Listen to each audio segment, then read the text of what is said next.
Hello, my fellow fountain pen enthusiasts, and I've got another pen review here for you. And I'm trying to do these reviews in order of the pens that I receive them. Not necessarily on what I think would be the most popular, but really what I receive and based off of when they're kind of launched and when I order them. So the pen that I have today is the Zizai, and that is spelled Z-I-Z-A-I. Resin fountain pen. At least that's what the listing is on Bobby Pen's Etsy site. Now this pen retails for around $48, and I ordered the green one, as you can kind of tell here in the video.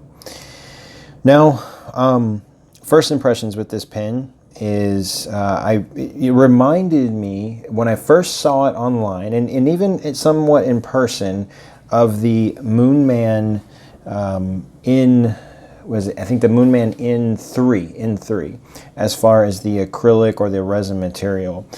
Now this one definitely has some chatoyance to it, and I'll do some close-ups. So it's very attractive, a little bit on the smaller side, but I thought the pen was somewhat unique, so to speak, a little bit. Kind of gives you a little bit of a vintage vibe with that clip design and just kind of the stature of the pen.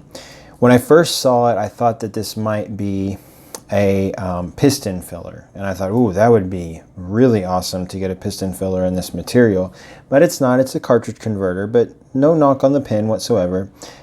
Just something I initially thought. So if you have seen this and you thought it was a piston filler, it is not. So let's take an up close look of the pen, kind of go over some of the parts. We'll start up at the top, and up here we kind of see, it looks like, I'm assuming their logo. Nice gold cap finial here. And then of course we have our clip, nice kind of traditional ball clip. It looks as though it's kind of one of those, it's crimped around the side. Now it is pretty functional, stiff, but it does go in and out of a shirt pocket fairly easily. Now you can see kind of that green color. It's definitely, you see that chatoyance come through, kind of sparkles. Looks gorgeous out in natural sunlight. It looks, I think, pretty good underneath this LED lighting right now. Definitely has some depth to it. It just looks really nice. You see some lighter hues in here, kind of some gray, black. Just looks really, really cool. And it has some transparent properties. You can kind of see the threads coming through. If we were to shine light through this, it definitely would glow. It would look really nice. Now we look at the barrel. Here's about the widest point of your pen, and then the pen kind of slightly tapers down, and then it actually flares back out right here, and then again tapers down at the end. So again, I think it's a nice design. I just love these kind of dark and lighter colors that are mixed in with the pen. This actually, now I have the blue one, and I'll pull out my N3 here shortly. I have the blue one in this color, and there is actually a blue one of these available, and so I decided to go with this green. But the blue that's online looks very similar to the resin or the acrylic that I have on my N3. Now here at the end, we kind of see that Z on there, at least what I'm assuming is a Z. So you have, again, another gold finial at the end of your barrel here. Now, one thing that's interesting, so of course I had to mess around with the pen, and I noticed you can kind of see that there's threads inside of there. So I was wondering, okay, is this glued down or does this remove? And in fact, it does remove. So I don't know if it's meant to. Now, of course, if you remove the end of this, you've got the ability now to, you don't have to necessarily take off the barrel from the section. So I actually used this to fill the pen that way. You know, a little bit interesting. I've seen other pens like this. First one that comes to mind for some reason is, I think, the Live in You fountain pen, one of the Mountain series pens. I remember when I was watching, I don't own the pen, but one of Chris Rapp's reviews where the end of his barrel unscrewed as well. Again, don't know if that's meant to be that way. I would assume so, considering how easily it is to unscrew it and everything. Now, as far as uncapping the pen, There's one turn, and really it takes about one turn. So it's really nice and quick to uncap. Now we reveal that section. This section is on the skinnier side. Now I love the fact it's of course the same material as the rest of the pin. This section reminds me of one of the other Live in You pins that I have, and I will grab that out here in a moment and I'll compare the sections to show you.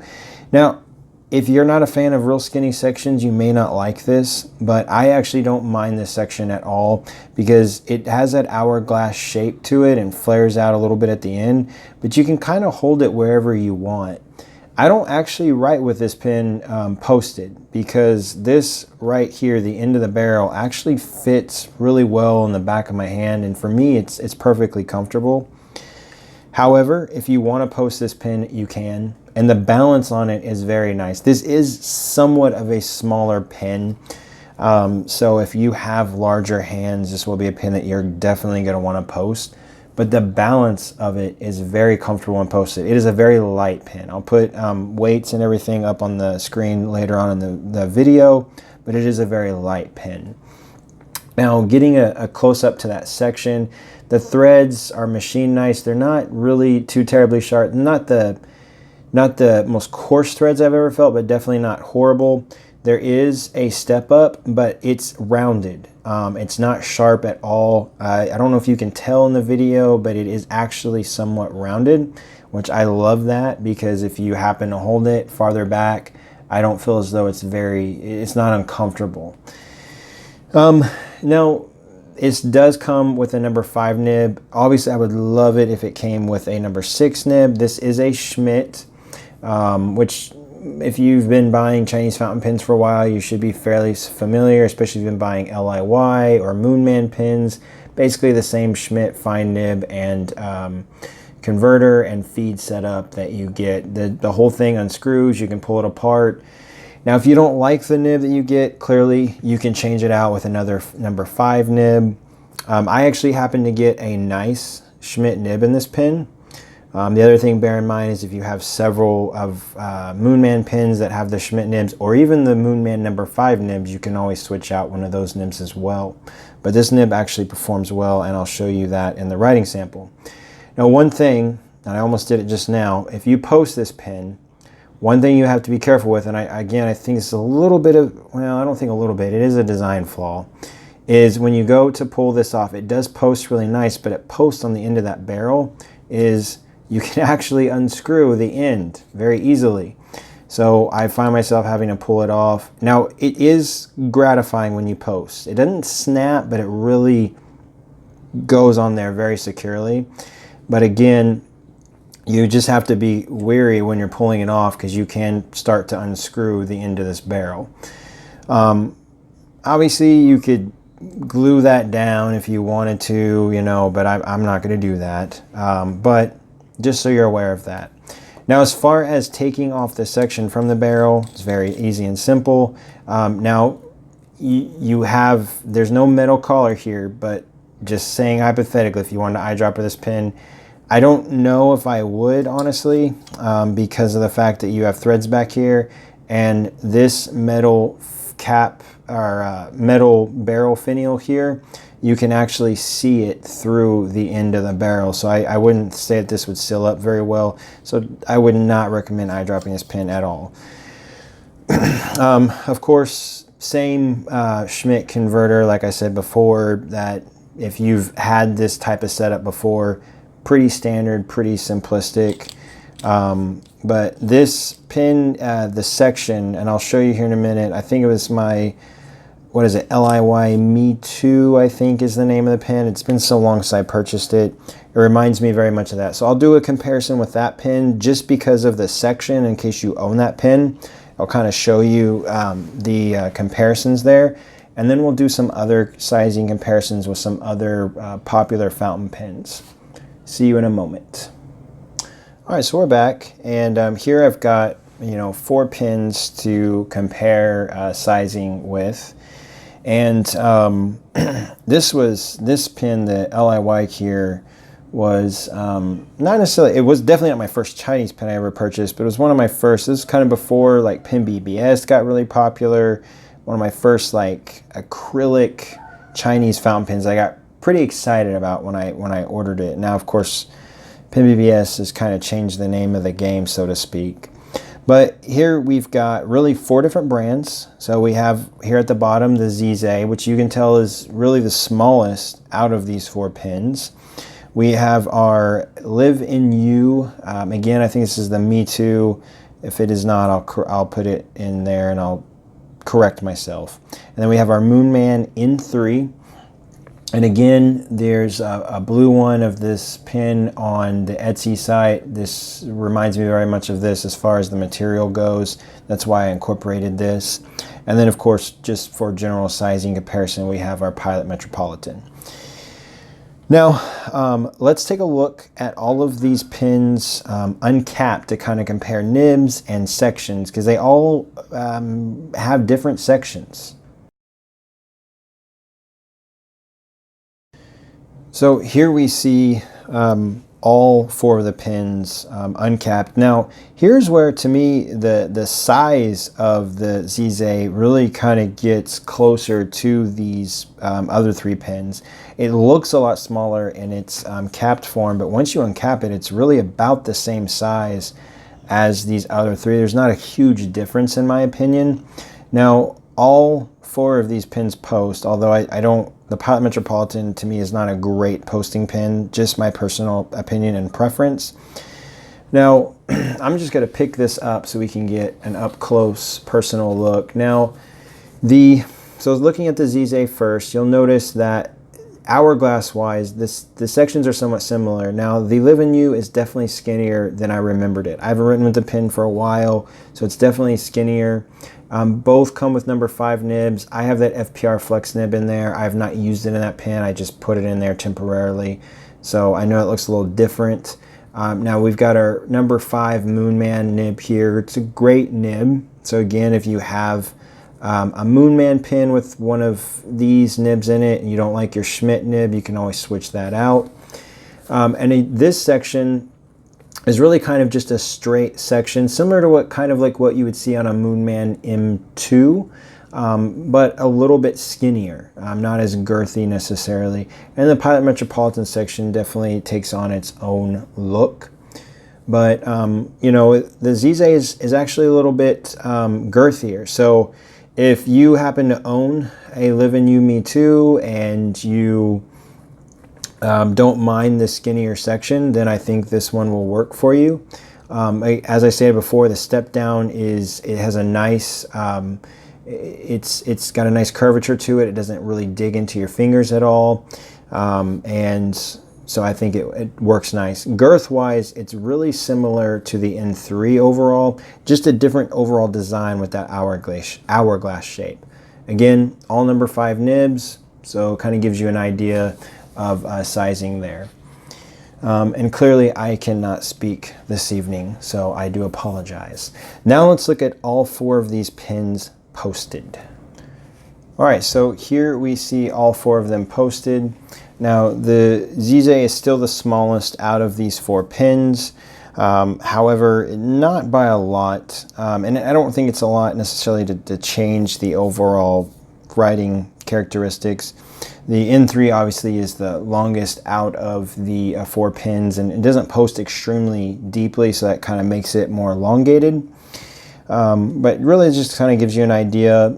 Size-wise, somewhat similar to the Pilot Metropolitan. The Metropolitan and the Live in You Me Too are about the same in overall length. So you can tell that the Zizai is just maybe a couple millimeters smaller than those 2 pens. So again, just to give you an idea as far as sizing goes, I would definitely not call this pen a pocket pen by any means, but it is smaller. It's on the smaller side. Again, I don't know why it gives me kind of that vintage feel. It's probably just me, and I'm not going to compare it to any vintage pens that I own, but it does kind of give me that just as far as some of the looks and appearances of it. The section, not so much, but just other things about the pen.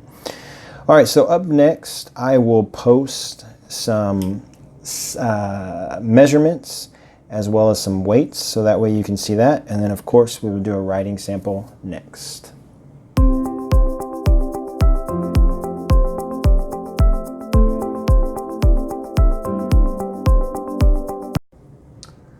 All right, so we are back for the writing sample, and hopefully I don't stumble over my own words again. And I do have a green ink in this pen, and if I remember correctly, it would be this green ink. I don't own a lot of green inks. I really only own 2 right now. I have 3 technically. I have a diamine green black. But I have this in it. I figured it would fit well with the pen. And let's go ahead and get this writing sample going. I am going to go ahead and post the pen. So this, again, is the Zizai. And we see I had a little bit of a hard start there. First time I've really had that with this pen. And this is the Resin fountain pen.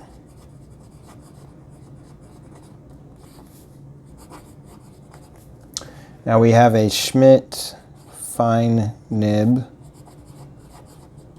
Not my most favorite nib in the world, but I will say this one actually is pretty nice. It writes well. It's rather smooth. Not an extremely wet writer necessarily, but not too dry either, if that even makes any sense. And let's do an official sentence.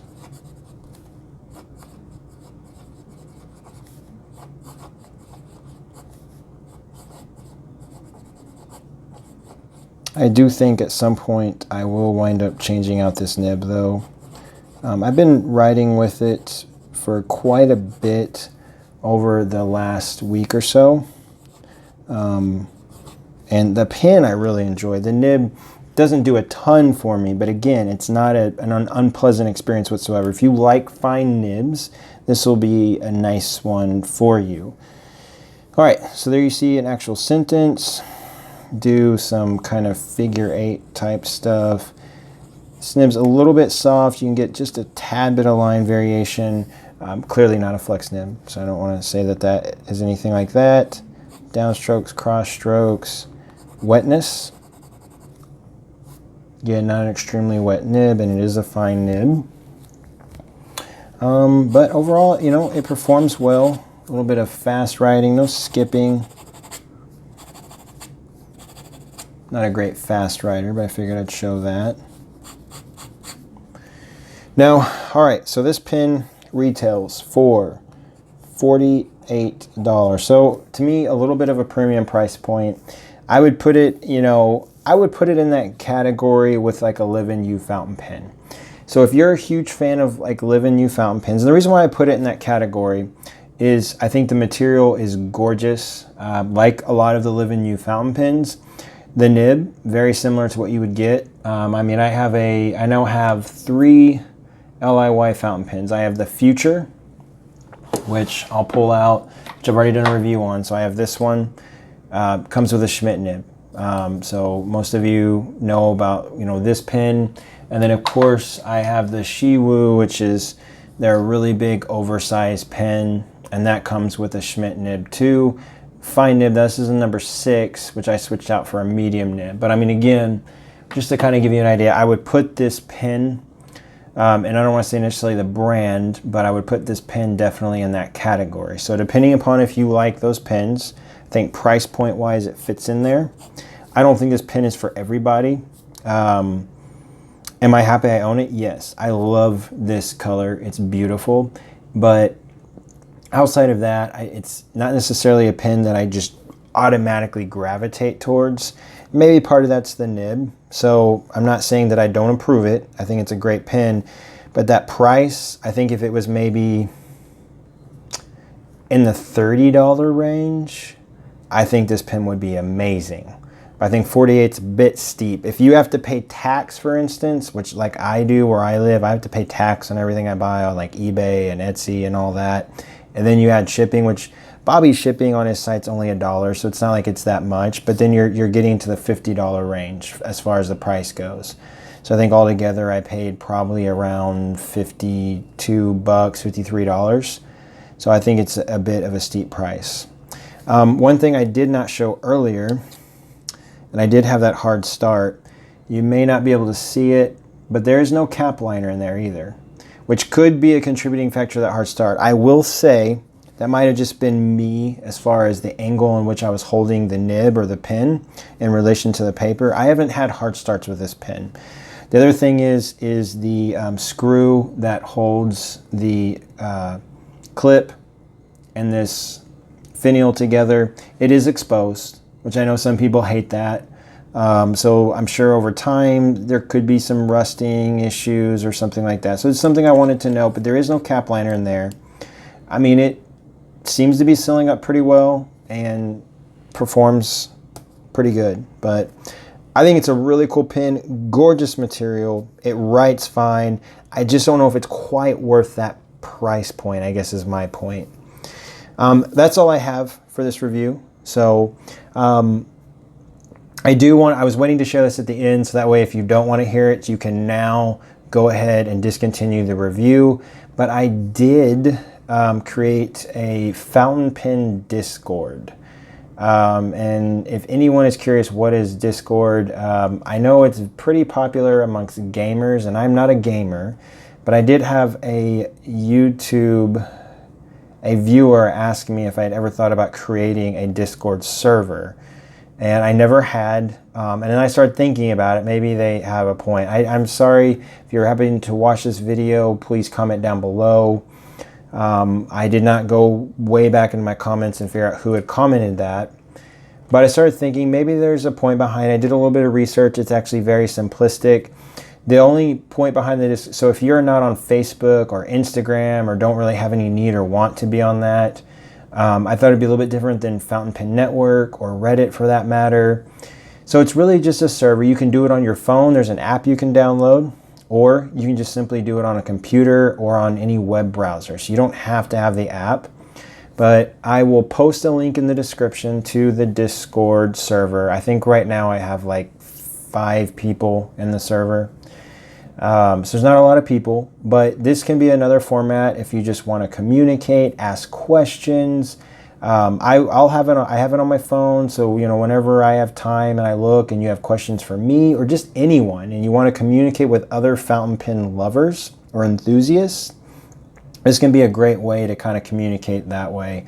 I will try to post images as well as different things that I find that correlate with the fountain pen news videos that I do. So I'll give you the opportunity from that perspective as well to kind of see some of that. And if you're really interested and I find out about something, I'll post it on there. I already created a separate little forum for just specifically Chinese pens. If you have suggestions, say you join the server and you have suggestions on here is a topic that I would love to talk about, let me know and I can add that, and that would be something that you can incorporate into, or we can incorporate into the server. So again, something really cool. It does not cost anything at all. It's completely free. Again, I'll post a link in the description. Click that link. It will probably take you to the website, and then it will give you the option if you want to download the app or if you just want to continue onto the server. So I know there are other fountain pen Discord servers on there. I think I'm a member of one of them, or just recently became a member. That one has like 300 plus people in it. So again, I think there are a lot of people out there that maybe would be interested in something like this. So just thought I would share that. Sorry to be so long-winded. That's why I did it at the end of the review, in case you didn't want to hear all this. So everyone, please take care. Until next time, I will see you later. Bye-bye.